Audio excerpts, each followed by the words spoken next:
Isem tal-Missier u tal-Iben u tal-Ispiritu Santu. Amen.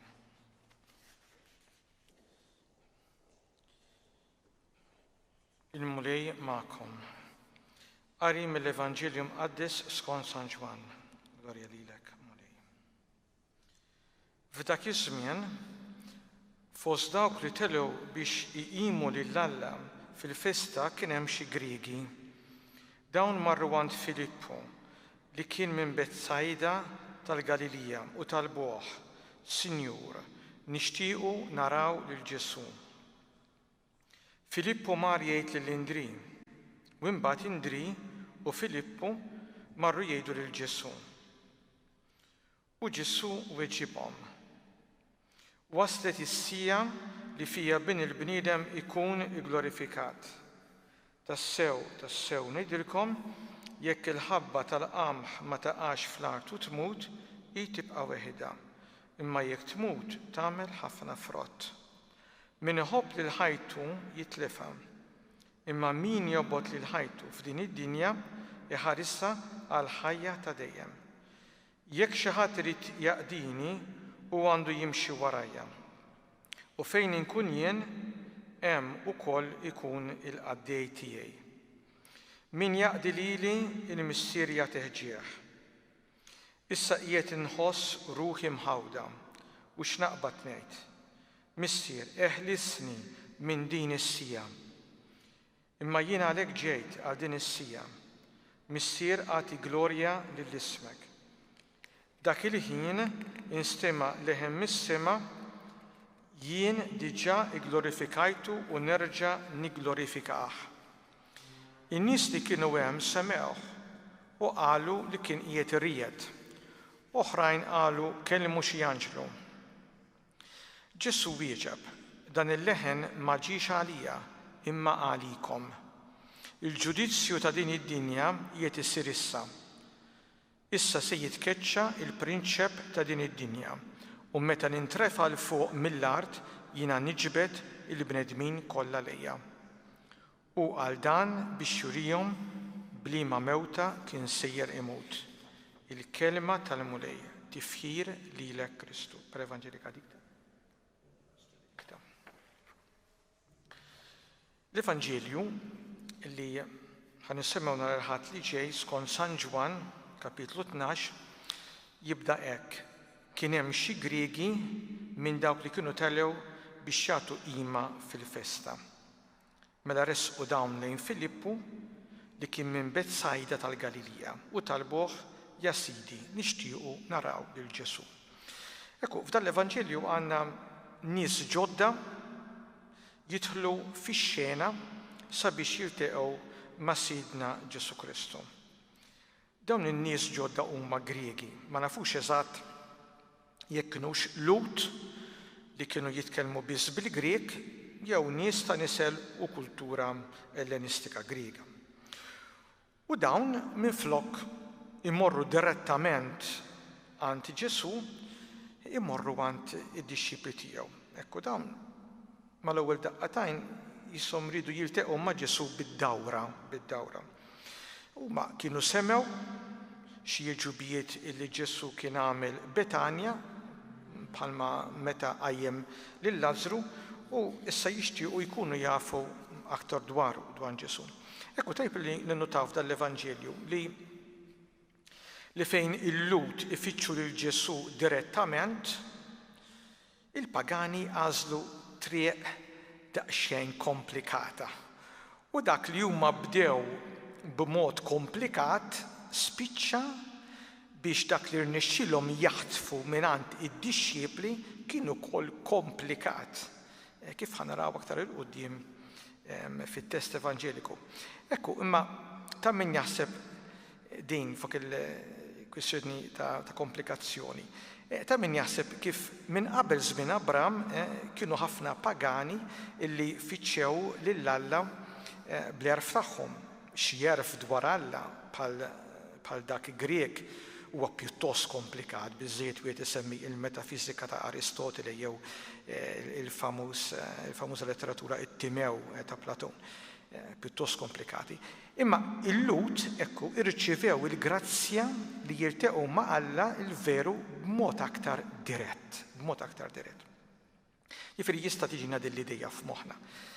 Issa, f'dan it-test partikolari, minħabba din l-atmosfera li l-pagani sabuha diffiċli biex jiltaqgħu ma' Ġesu direttament, jidher li dan it-test huwa imgeżwer xi ftit jew wisq ġo atmosfera ta' suċċess. Donnu minħabba s-suċċess li kien għamel Ġesu, Ġesu huwa protett, mhux lakemm tersaq leħ. Donnu Ġesu bil-mod kif kienu pitruh in-nies bl-għajdut tagħhom kien sar persuna oħra. Donnu hekk jidher. Mela, dawk il-Griegi staqsew lil Filippu. Filippu kien viċin Indri u Pietru għax kienu minn Betsajda fil-Gregal tal-għadira tal-Galilija. U tagħmel sens li dawn il-Griegi marru għand Indri. Għaliex għax minħabba li Betsajda kienet belt żgħira imma sinjura fin-negozju, speċjalment tas-sajt, kienu kien hemm ħafna taħlit ta' nies u bla dubju, allura il-lingwa Griega kienet l-aktar lingwa importanti fin-negozju li kien hemm dak iż-żmien bħalma hija l-lingwa Ingliża llum. Filippu kien jaf bil-Grieku, allura seta' jkun ta' medjatur bejn dawn il-Griegi u Ġesu. Jistaqsuh, ja Sidi, nixtiequ naraw lil Ġesu. Issa hawnhekk għandna verb interessanti, il-verb tara bil-Grieg idejn li hija traduzzjoni mill-Ebrajk ta' ra'a li anki aħna il-verb tagħna tara għandu l-istess kompożizzjoni, l-istess erq. Dan naturalment dan il-verb hawnhekk f'San Ġwan ma jindikax illi huma rridu jaraw il-fiżjonomija tiegħu ta' jifieri jridu jaraw il-fiżiku tiegħu u wiċċu kif inhu jekk kellu x-xahru twil jew qasir sewwa. Imma dan hawnhekk il-verb jirriferi għall-għarfien permezz tal-moħħ u tar-ruħ. Permezz tal-moħħ u tar-ruħ. Dak ifisser tara hawnhekk.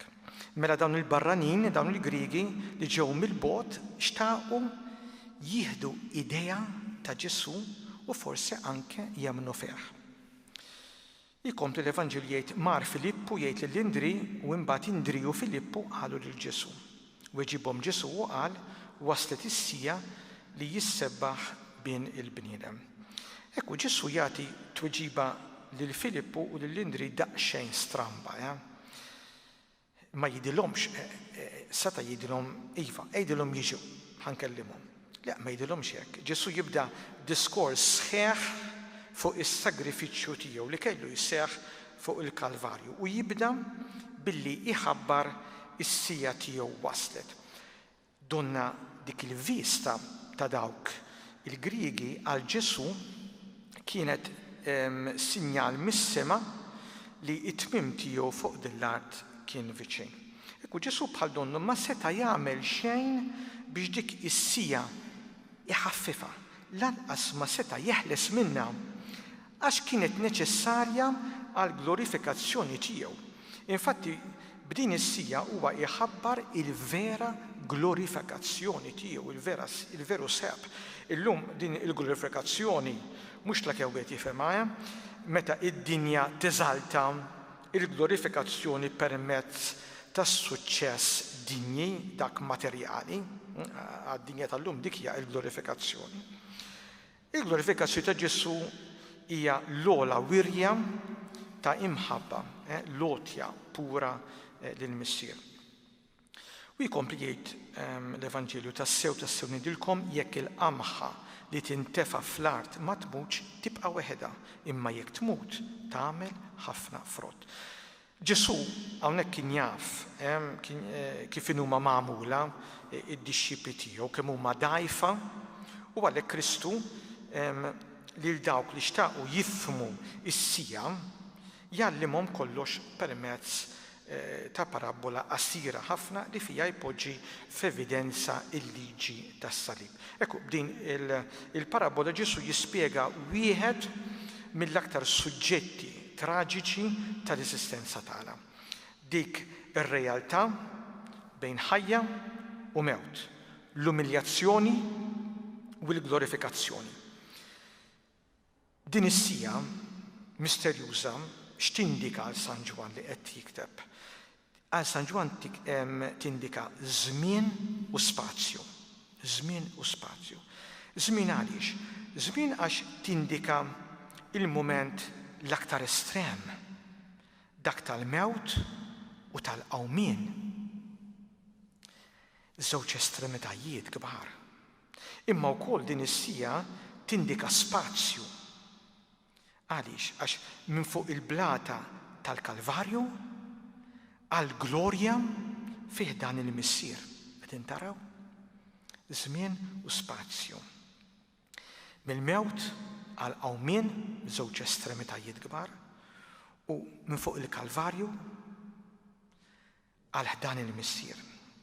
Is-sija u l-weda tas-sagrifiċċju minn Ġesu u s-sija u l-weda li l-missier jilqa' is-sagrifiċċju ta' ibnu. Araw għandna żewġ azzjonijiet interessanti ħafna hawnhekk.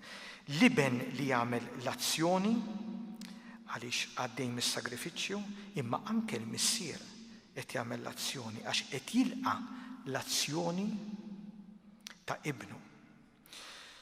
L-ewwel insara fit-tixbija tal-qamħa li tintefa' fl-art li tidħol fid-dlam tal-art x'kienu jaraw? Kienu jaraw l-inkarnazzjoni tal-iben Alla fl-orizzont imdallam tal-istorja. Taħt l-art x'idea jagħtik? Jagħtik l-idea li l-qamħa ser tmut, ser tispiċċa, mhux hekk?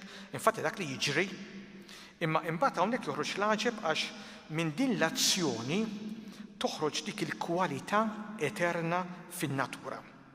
Meta fis-sajf fejn tkun mietet il-qamħa jitfaċċa bi gżuz il-frott sabiħ tal-qamħa.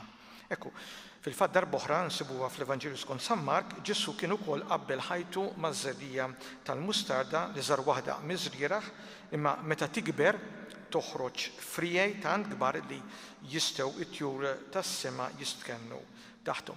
Ekku, jekk mela il-qamħa kellha tirrifjuta li tinżel taħt l-art, x'kien jiġri? Kienet tibqa' sterili u solitarja weħedha. Mela huwa permezz ta' dbatija u tal-mewt illi l-frott jitwieled. Ġesu jkompli jgħid min iħobb lil ħajtu jitlifa, min iħobb lil ħajtu jitlifa. Pratikament hekk jiġrilu min jħossib ħajtu għaliex hawnhekk San Ġwan jifhem lil dawk li jindukraw dawk il-valuri f'ħajjitna li mhumiex eterni. Dak li minn natura tiegħu mhuwiex etern ħajkollu tmiem, m'hemmx tagħmel, m'hemmx għażla oħra. Ekku, mela min mela iħares lejn ħajtu bħala djamant kiesaħ, prezzjuż u jaqflu fit-teżor moħbi tal-egoiżmu tiegħu huwa bħal dik il-qamħa sterili. U jkompli Ġesu jgħid u min jobgħod lil ħajtu f'din id-dinja iżomma għal ħajja ta' dejjem. Ekku din hija espressjoni qawwija ħafna li tindika r-rinunzja tiegħek innifsek billi tingħata għal ħadd ieħor. U dan jinbidel fajn ta' sliem, fajn ta' ħajja u ta' ferħ. Ekku dan huwa il-qamħa li tmut imma mbagħad trabbi l-eruq. Mela Ġesu bi frott li jissemma fil-vers ta' qabel mhux qed jilmaħ il-frott tiegħu biss, imma wkoll il-frott ta' ħadd ieħor li ħajkun ta' Kristu għax ħadd ieħor ħajjiksbu permezz tiegħu. U jkompli jgħid Ġesu min jaqdi lili ħajjimxi warajja u fejn inkun jien hemm ikun il-qaddej tiegħi wkoll. Ekku, hawnhekk għandna żewġ personaġġi, Kristu u l-qaddej. Ekku, mhuwiex innotaw daqsxejn, mhuwiex Kristu li jinżel għal livell tal-qaddej, imma huwa Kristu li jtella lil qaddej tiegħu għal-level ta' Kristu nnifsu. Il-qaddej ikun jistħoqlu il-ħajja ta' Kristu, l-istess treq. Min jaqdi lili, jgħid Ġesu, ikun imweġġaħ minn missieri. U hawnhekk għandna l-istess, missieri u l-qaddej ta' Kristu. L-imħabba ta' Alla hija ċara li tisħaq fuq l-imħabba ta' Kristu. Alla jħobbna għaliex aħna inħobbu lill-Ibnu. Kristu biss huwa il-medjatur, propju huwa biss il-medjatur bejn Alla u aħna. Għal San Ġwan, aħna ma nistgħu nagħmlu xejn biex nirbħu l-imħabba ta' Alla ħlief li nħobbu lill-Ibnu Ġesu il-waħdini. Imbagħad vers 27 jgħid Kristu bħalissa ruħi imqalba. Ekku b'dawn il-kelmiet Ġesu jiġbor ħajtu fuq din l-art u donnu huwa bla saħħa quddiem id-dbatija u l-mewt. Ġesu jħoss it-toqol tal-mewt. Din il-mewt li donna ħalq ta' monstru miftuħ biex jibla. Imma anki jekk il-mewt tidher imdalma għal Kristu, il-mewt għandha il-qawwa tal-ħlas minn ġuf mimli bil-frott tal-qawmien. Il-ħsad kollu tal-univers jiddependi propju minn din is-sija ta' qotja pura lill-missier. U jkompli jgħid Ġesu u x'naqbad ngħid? Missieri, eħlisni minn din is-sija. Imma għalhekk jien wasalt għal dis-sija, missier, sebbaħ lill-ismek. Ġesu jipprova jsib konsolazzjoni, imma dejjem jibqa' l-fatt ta' tbatija. Din hija tentazzjoni enormi u d-tbatija u l-biża' imlibsa minn mibeda faħxija tal-bniedem daħlu sal-eruq tal-esistenza ta' Kristu u għalhekk huwa ittormentat minn dubji u biża'. Imbagħad ikompli l-Vanġelu jgħid imbagħad ġie leħen mis-sema, sebbaħt u nerġa' nsebħu. Sebbaħtu u nerġa' nsebħu. Ekku kull talba ta' Ġesu hija mismuha u din ukoll. Alla jwieġbu lil Ġesu u jikkonfermalu illi ħajsebħu, imma ħajsebħu mhux għal ftit, imma għal dejjem. Il-vuċi tal-missier tikkonferma lil Kristu li l-passjoni ħatgħaddi, li Kristu jirnexxielu jissebbaħ lill-missier kif dejjem għamel. Ekku hawnhekk għandna iż-żewġ missjonijiet. Jekk il-missjoni ta' Kristu kienet dejjem li jsebbaħ lill-missier, dik tal-missier kienet minn dejjem li jsib l-għaxqa tiegħu f'ibnu. L-Evanġelju jkompli jgħidilna il-ġemgħa li kienet hemm u semet qalet li kienet ragħda. Oħrajn qalu kelmu anġlu. Il-vuċi tal-Alla instemet. Imma ġala darba l-imsejkna nies kienu nieqsa mill-fidi imma setgħu qatt jifhmu il-lingwaġġ tal-fidi illi jitkellem bih Alla. Il-lingwaġġ tal-għotja estrema, mhux hekk? U għalhekk qablu din il-vuċi xebħuha din il-vuċi ma' fenomenu naturali. Qal Ġesu mhux minħabba fija ġieda l-leħen imma minħabba fikom. L-imħabba ta' bejn il-missier u l-iben ma teskludi lil ħadd. Frott ta' din l-imħabba hemm il-fidwa tal-bniedem.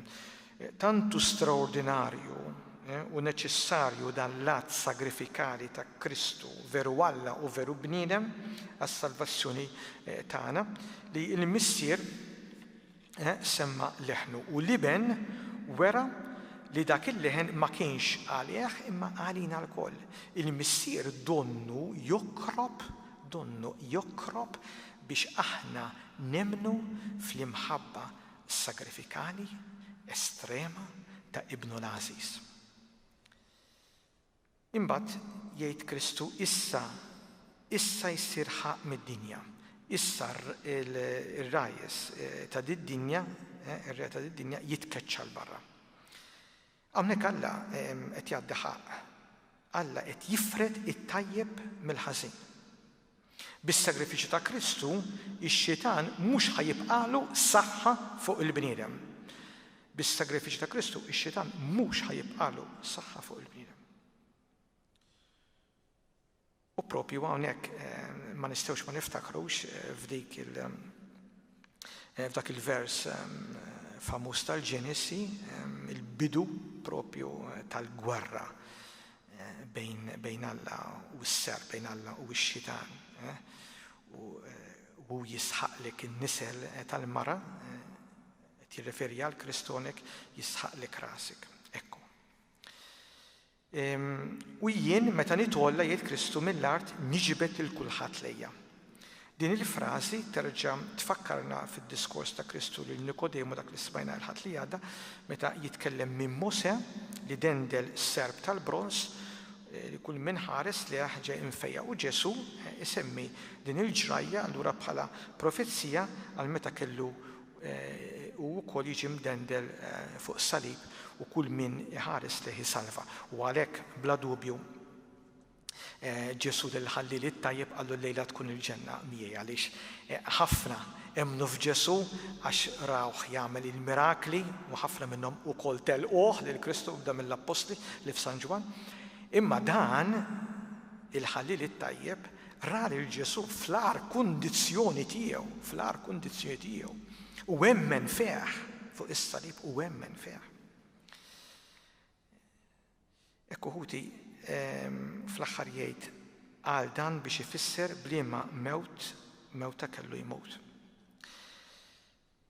Nispiċċa biex ngħid żewġ estremitajiet jiltaqgħu. Il-mibeda tal-bniedem u l-imħabba ta' Alla. F'dik ix-xena m'hemmx tagħmel dan li qegħdin naraw meta jitwolla fuq is-salib. Il-mibeda tal-bniedem u l-imħabba ta' Alla. U minn din il-ġlieda toħroġ rebbieħa l-imħabba ta' Kristu li din ir-rebħa issir ukoll